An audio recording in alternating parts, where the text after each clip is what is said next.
देख रहे हैं प्रदेश जनवार्ता और मैं हूं आपके साथ अंजलि त्यागी। आइए बढ़ते हैं आज की तमाम बड़ी खबरों की ओर। केंद्रीय मंत्री शिवराज सिंह चौहान ने प्रेस कॉन्फ्रेंस कर कही बड़ी बातें। कल पीएम महाराष्ट्र से किसान सम्मान निधि की राशि डालेंगे। 20,000 करोड़ की राशि डाली जाएगी। उत्पादन बढ़ाना, लागत घटाना, ठीक दाम देना, वैल्यू एडिशन, प्राकृतिक खेती पर जोर है। इंपोर्ट ड्यूटी 0% थी, अब 27% हो गई है। सोयाबीन, मूंगफली, सूरजमुखी पर लागू, इससे सोयाबीन के दाम 500 रुपए बढ़ गए हैं। इससे किसानों को लाभ मिलेगा। भावांतर योजना का भी राज्य लाभ ले सकते हैं। बासमती पर मिनिमम एक्सपोर्ट चार्ज खत्म कर दिया है। इससे बासमती के अच्छे दाम मिलेंगे। खाद्य तेलों में आत्मनिर्भर बनने के लिए खाद्य तिलहन मिशन बनाया गया है। इससे ब्रीड सर्टिफाइड सीड बनाकर किसानों को उपलब्ध कराए जाएंगे। किसानों को क्लस्टर में फ्री बीज, ट्रेनिंग, उत्पादन की 100% खरीद की गारंटी देंगे। बीज भंडारण इकाइयां भी बनाई जाएगी। पूरा देश इस समय भक्ति के भाव में डूबा है। कल हमारे प्रधानमंत्री नरेंद्र मोदी जी महाराष्ट्र के वाशिम से किसानों के खाते में जो प्रधानमंत्री किसान सम्मान निधि की 6,000 रुपये की राशि डाली जाती है, उसकी 2,000 की किस्त डालने वाले हैं। 20,000 करोड़ रुपए से ज़्यादा कल किसानों के खाते में महाराष्ट्र के वाशिम से पूरे देश के किसानों के खाते में डाले जाएंगे। मित्रों, पिछले लगभग 120 दिनों में किसानों के कल्याण के लिए समर्पित मोदी सरकार ने प्रधानमंत्री जी के नेतृत्व में अनेकों किसान हितैषी फैसले किए हैं। आप जानते हैं, हमारी 6 सूत्रीय रणनीति उत्पादन बढ़ाना, उत्पादन की लागत घटाना, उत्पादन के ठीक दाम देना, प्राकृतिक आपदा अगर आए तो उसमें भरपाई करना, कृषि का विविधीकरण और वैल्यू एडिशन और प्राकृतिक खेती। किसानों को ठीक दाम मिले, इसके लिए पिछले दिनों में कुछ बड़े निर्णय किए गए। एक फैसला जिसका हमारे तिलहन के उत्पादन पर और उसकी कीमतों पर व्यापक असर पड़ रहा है, वो था कि देश में अब जो तेल आयात होंगे, पहले 0% इंपोर्ट ड्यूटी थी उन पर, लेकिन अब वो बढ़ के प्रभावी रूप से 27.5% हो गई है। सोयाबीन हो, मूंगफली हो, सरसों हो, सूरजमुखी हो, तिल हो, ये हमारे तेल के सबसे बड़े खाद्य तेल के स्रोत हैं। पहले सस्ता पाम ऑयल और बाकी तेल मध्य प्रदेश में आ रहे थे, उसके कारण सोयाबीन वगैरह के दाम भी काफ़ी कम हुए थे।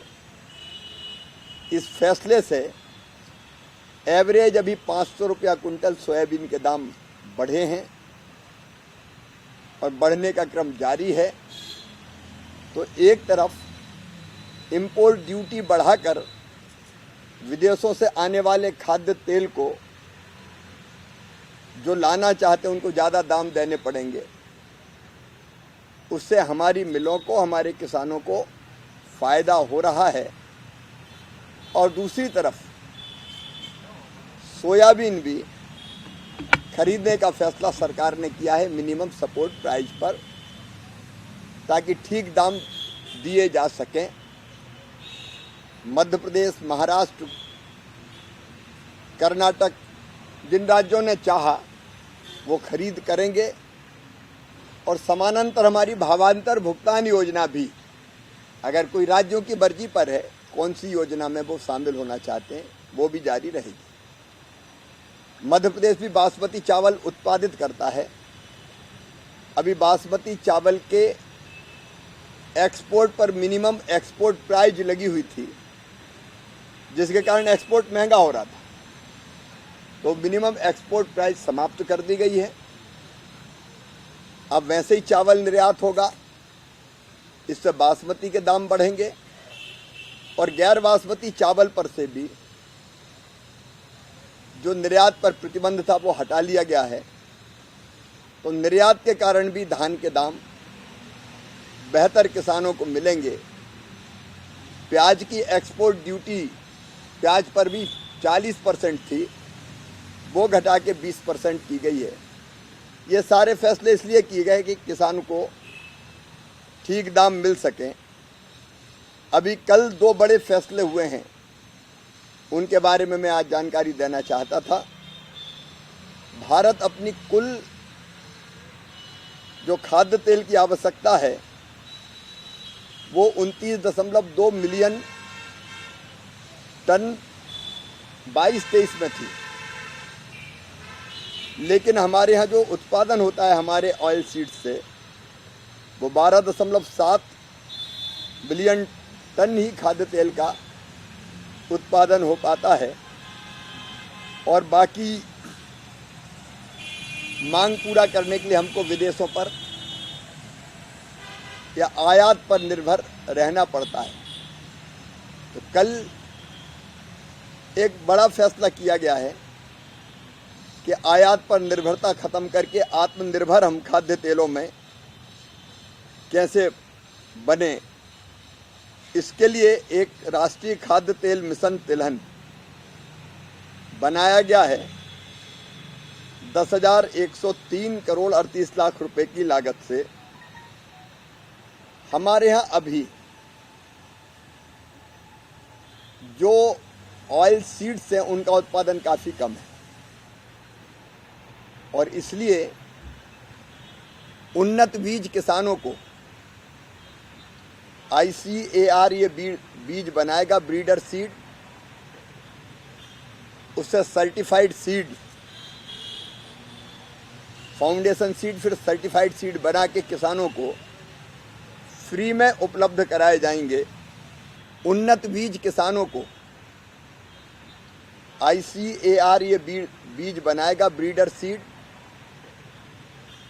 उससे सर्टिफाइड सीड,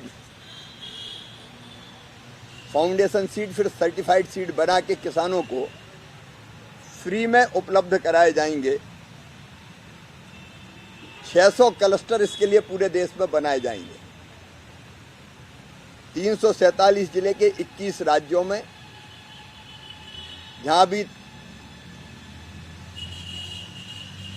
ऑयल सीड्स का उत्पादन होता है उन राज्यों को विशेष रूप से लिया गया है। किसानों को इन क्लस्टर्स में फ्री में बीज, उनको ट्रेनिंग, नई टेक्नोलॉजी कैसे खेती करें जिससे ज़्यादा उत्पादन हो, और वो जो उत्पादित करेंगे उसकी 100% खरीद, मतलब जितना वो उत्पादन करेंगे पूरा खरीदा जाएगा। ऐसी सुविधाएं किसान को इस मिशन के अंतर्गत दी जाएगी। ये हर साल 10 लाख हेक्टर पूरे देश में ये खेती की जाएगी। एक बार 10 लाख जिस हेक्टर में करेंगे, अगली बार फिर दूसरे 10 लाख हेक्टर लेंगे। 7 साल में लगभग 70 लाख हेक्टर एरिया इस योजना के अंतर्गत लिया जाएगा। उन्नत बीजों की कमी पूरा करने के लिए 65 नए बीज केंद्र बनाए जाएंगे। अभी 35 है, तो कुल मिला के 100 हमारे बीज केंद्र बनेंगे। बीजों को सुरक्षित रखने के लिए 50 बीज भंडारण इकाइयां भी बनाई जाएगी। और उन राज्यों पर हम ज़्यादा ध्यान दे रहे हैं जहाँ केवल एक फसल लेते हैं खरीफ की, जैसे धान खरीफ की हो गई तो बाद में खेत खाली छोड़ देते हैं, लेकिन उनमें नमी इतनी रहती है कि धान के बाद ये फसलें ली जा सकती है। इंटर क्रॉपिंग का भी उपयोग करेंगे। कपास है तो उसके बीच में सोयाबीन, अलग अलग फसलों के बीच में ये फसलें लगाई जा सकती है। और पूरी खरीद किसानों से करेंगे। एक बड़ा फैसला ये कल हुआ है, इसका डिटेल भी मैं आपको दूंगा। और कल और 1 लाख करोड़ रुपए की एक योजना को कैबिनेट ने मंजूरी दी है, जो किसानों के हित में है और हमारे खाद्य सुरक्षा को भी सुरक्षित करेगी। हमने 2 योजनाएं, एक प्रधानमंत्री राष्ट्रीय कृषि विकास योजना और दूसरी कृषि उन्नति योजना, ये 2 योजना बनाई हैं। इन योजनाओं में कुल मिला के 1,01,321 करोड़ 61 लाख रुपया खर्च होंगे। इन योजनाओं में मृदा स्वास्थ्य प्रबंधन, वर्षा आधारित क्षेत्र का विकास, कृषि वानिकी, परंपरागत कृषि को बढ़ावा देना, फसल अवशेष प्रबंधन, कृषि का यंत्रीकरण, पर ड्रॉप मोर क्रॉप डाइवर्सिफिकेशन, फसल विविधीकरण, कृषि के स्टार्टअप्स के लिए निधि, ये सब चीज़ें प्रधानमंत्री राष्ट्रीय कृषि विकास योजना के अंतर्गत। और कृषि उन्नति योजना में जो विशेष रूप से खाद्य सुरक्षा सुनिश्चित करेगी देश की, राष्ट्रीय खाद्य सुरक्षा और पोषण मिशन, राष्ट्रीय खाद्य तेल मिशन, अभी एक मैंने जो जिक्र किया राष्ट्रीय खाद्य तेल मिशन तिलहन, वो भी इसी में आएगा। एकीकृत बागवानी विकास मिशन, कृषि विस्तार पर उप मिशन, NER के लिए जैविक मूल्य श्रृंखला विकास मिशन और कृषि विपणन के लिए एकीकृत योजना, डिजिटल कृषि मिशन और कृषि जनगणना, अर्थशास्त्र और सांख्यिकी, इस पर एकीकृत योजनाएं बनेंगी। इन योजनाओं को बहुत लचीला रखा गया है। पहले ये होता था कि केंद्र सरकार को योजना बना देती थी और सब राज्यों से कहती थी एक साथ एक जैसी लागू करो, लेकिन जो चीज़ असम में लागू होती है वो गुजरात में लागू नहीं होती। इसलिए राज्यों के ऊपर ये छोड़ा गया है कि वो जिस भी योजना को उपयोगी समझते हो अपने राज्य की आवश्यकता के हिसाब से वो उसको चुन सकते हैं। पहले एक योजना का पैसा दूसरी योजना में खर्च नहीं होता था, अब वो चाहें तो ये मना कर सकते हैं कि ये योजना हमें लागू नहीं करनी, इस योजना का पैसा हम केवल इस योजना में लगाएंगे। तो उनको ये स्वतंत्रता है कि जो चीज़ उनके लिए उपयोगी होगी, जो योजना, वो उसमें ज़्यादा पैसा लगा सकेंगे। और स्वीकृति भी इन सब चीज़ों की एक साथ हो जाएगी, नहीं हर योजना के लिए अलग अलग जाना पड़ता था।